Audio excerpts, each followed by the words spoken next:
বাবা মার হাতে রান্না খেতে আমাদের সকলেরই ভীষণ ভালো লাগে, তাই না? যে যার মায়ের হাতে রান্না সঙ্গে আর অন্য কারো কিন্তু তুলনা হয় না। কিন্তু আমার বরমশাই কিন্তু ওনার বাবার হাতের হাঁসের ডিম রান্না খেতে ভীষণ পছন্দ করে। বাবার হাতের মাংস, হাঁসের ডিম এইগুলো ভীষণ পছন্দ করে। আজকে সকালবেলা ঘুম থেকে উঠে হাঁসের ডিম সেদ্ধ বসিয়ে দিয়েছিলাম, এখানে 5টা হাঁসের ডিম নিয়েছি। আমি ভেবেছিলাম রান্নাটা করব, তারপরে বাবা বললো কি হাঁসের ডিমের রান্না হবে? আমি বললাম হ্যাঁ। তো বাবা বললো ঠিক আছে আমি করছি, কারণ ছেলেকে স্কুলে আনতে যাওয়া আমার কথা আছে। তাই জন্য বাবা বললো ঠিক আছে তোমাকে করতে হবে না, আমি করে নিচ্ছি। আর বাবার হাতে রান্না খেতেও ভীষণ ভালোবাসে, বিশেষ করে হাঁসের ডিম আর মাংস মানে মাটন। বাবা যেহেতু রান্না করছে তাই ভাবলাম এই ভিডিওটা কেন মিস করব, বাবার হাতের রান্নাটা আমি আজকে ভিডিও করে তোমাদের সঙ্গে শেয়ার করব। তো দেখতে থাকো প্রথম থেকে শেষ পর্যন্ত।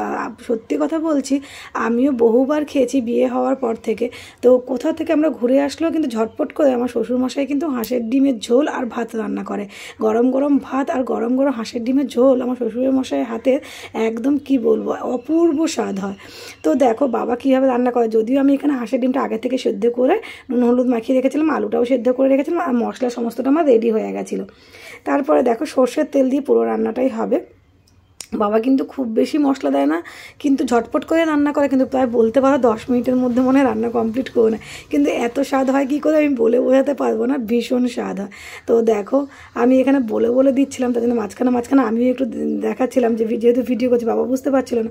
তো প্রথমে হচ্ছে জিরা ফোড়ন দিয়ে তেজপাতা দিয়ে ভালো করে একটু মানে শুকনো মশলাগুলো একটু ভেজে নিতে লাগবে।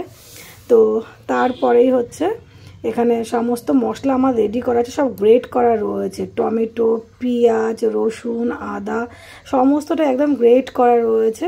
কোনো কিছু কিন্তু মানে সেইভাবে বাটাবুটি কিছু করিনি, তাড়াহুড়ো করে করব বলে। তো এবার সমস্ত মশলাটাই কিন্তু দিয়ে দিতে লাগবে। শুকনো মশলাগুলো ভাজা হয়ে গেলে তারপরে এটাকে ভালো করে এখন কষাতে লাগবে যতক্ষণ না কাঁচা গন্ধটা যাচ্ছে। আর আমিও শিখে নিলাম ভিডিওটা তো থেকে, আমিও শিখে নিলাম। আর বাবা প্রচুর ঝাল দিয়ে রান্না করে, কিন্তু খুব টেস্ট হয়, কিন্তু ভীষণ টেস্ট হয়। বাবা যদি অন্য কেউ রান্না করলে বাবা বলে ঝাল হয়ে গেছে, কিন্তু নিজে যেদিন রান্না করে হাঁসের ডিম সেদিন যতই ঝাল হোক তবুও বাবা বলে কি না যে মানে ঠিক আছে। তো তারপর দেখো আদা বাটা আর রসুন বাটা একসঙ্গে বেটে রেখেছিলাম, সেটা দিয়ে এবার মশলাটাকে ভালো করে কষাতে লাগবে। তারপরে একে একে এখানে সমস্ত মশলাগুলোও অ্যাড করে দিতে লাগবে। দিয়ে দিতে লাগবে লবণ, হলুদ, লঙ্কার গুঁড়ো, সমস্ত মশলা দিয়ে এবার ভালো করে এটাকে কষাতে লাগবে। আর আমাদের কিন্তু বাড়িতে যে কোনো রান্নায় সেভাবে অতটা চিনি ব্যবহার হয় না, তোমরা চাইলে এখানে চিনি দিয়ে নিতে পারো। তো দেখো পরিমাণ মতো লবণ, হলুদের গুঁড়ো, লঙ্কার গুঁড়ো, পুরো 1 চামচ এখানে লঙ্কার গুঁড়ো আছে। এই চামচটা তোমরা দেখিয়ে দিলাম। তো তারপর হচ্ছে জিরে গুঁড়ো। এবার সমস্ত মশলাটা ভালো করে কষাতে লাগবে। অল্প একটু জল দিয়ে দিতে লাগবে যাতে মশলাগুলো না পুড়ে যায়। তো তারপরে হচ্ছে মশলাটা ভালো করে কষিয়ে দিতে লাগবে। মশলা কষানোর সময় দারুণ একটা গন্ধ বেরিয়েছিল, খুব সুন্দর একটা গন্ধ।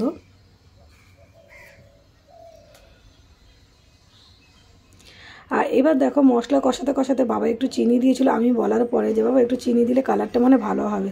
তো বাবা অতটা চিনি পছন্দ করে না, তবুও সামান্য মানে হাফ চামচ মতো চিনি দিয়ে দিয়েছিলাম। মশলাটা একদম কষানো হয়ে গেছে, মশলা থেকে তেল দেখো প্রায় ছেড়ে এসেছে। তো এবার কিন্তু মশলাটা একদম কষানো হয়ে গেছে।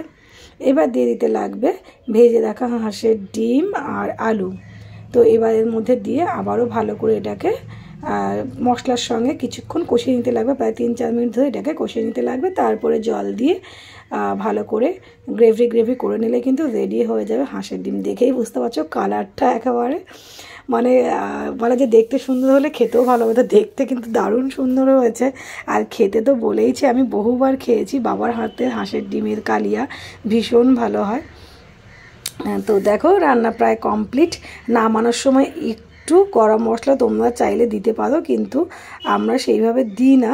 তো দেখি বাবাকে বলবো, বাবা কিন্তু পছন্দ করে না গরম মশলা, কিন্তু এমনিই রান্না করে খুব সুন্দর হয়। তো আমি যেহেতু আজকে রয়েছি হয়তো বললে বাবা দিয়ে দেবে। তো দেখো এবার রান্না কিন্তু প্রায় কমপ্লিট। দেখতে কিন্তু দারুণ লোভনীয় হয়েছিল। গরম গরম ভাতের সঙ্গে যদি এরকম হাঁসের ডিমের কালিয়া হয় জমে একেবারে ক্ষীর। তো তো যাই হোক, হাঁসের ডিম কিন্তু একদম রান্না কমপ্লিট হয়ে গেছে। দেখো একদম লাল লাল ঝোল। তো সব আমার বরমশাই তো খাওয়া হয়ে গেছে, ওর তো দারুণ পছন্দ হয়েছে। মানে বাবার হাতে হাঁসের ডিমের রান্না ও আর কারোর হাতে হাঁসের ডিমের রান্না অতটা পছন্দ করে না। তো আমি এবার খেতে বসেছি, তোমাদেরকে এবার খেয়ে বলি কেমন হয়েছে। বাবা যেহেতু রান্না করছে, বাবা অনেকক্ষণ থেকে বলছে মনি খেয়ে দেখো কেমন হয়েছে, খেয়ে দেখো কেমন হয়েছে। তো আমি ভাবলাম এবারে একটু খেয়ে দেখি, দেখা যাক কেমন হয়েছে। তো দেখো এই যে ডিম, আর হাঁসের ডিমগুলো ছিল খুব বড় বড়। আর হাঁসের ডিম সত্যি কথা বলতে আমার ভীষণ ভালো লাগে।